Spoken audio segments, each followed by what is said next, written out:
हरिओम आत्मी भक्तजनों सप्रेम जय श्री हरि। ओम ऐम ओम जय मां सरस्वती। श्री गुरु चरण कमले भ्यो नमः। ओम भास्कराय नमः। सूर्य भगवान को नमस्कार।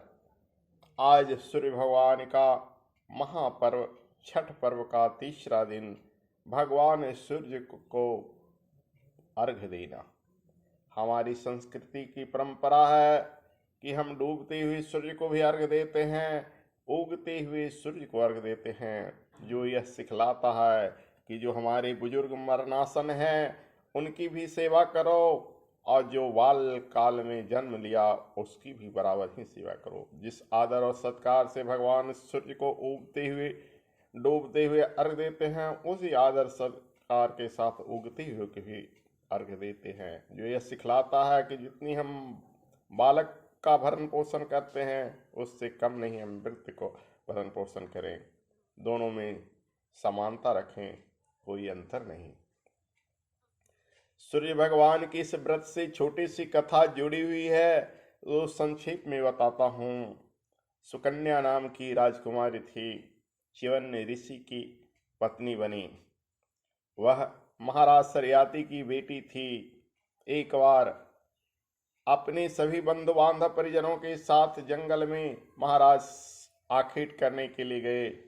सुकन्या अपने सखियों के साथ अटखेलियां करती हुई कहीं दूर निकल गई। वहां एक विशालकाय मिट्टी का ढेर देखी जिसमें दो जुगनू जैसा कुछ चमक रहे थे।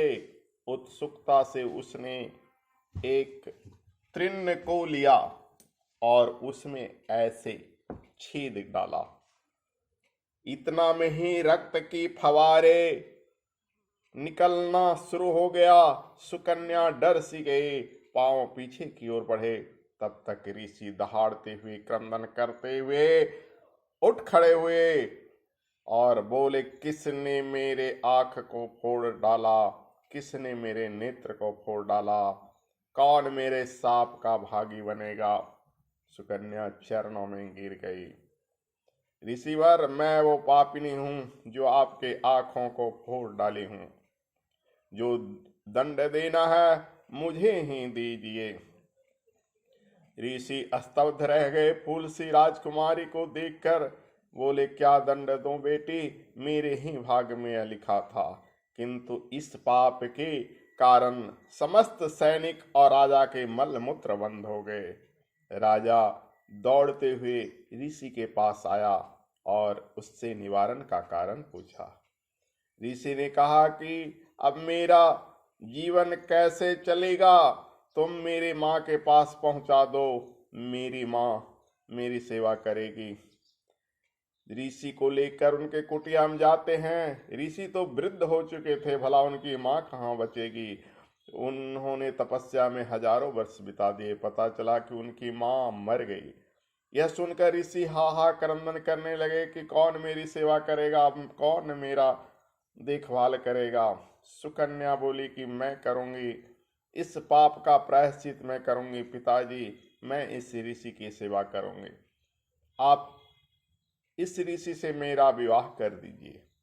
सरयाती पहले सहमे, बोले एक बूढ़े से और जिर अंधे से कैसे करूं? लेकिन सुकन्या ने हठ किया कि मैंने पाप किया है, मैं ही प्रायश्चित करूंगी, मैं जीवन भर इस ऋषि के साथ रहूंगी। पिता मान गए और अपनी पुत्री को वृद्ध च्यवन के साथ विवाह कर दिया।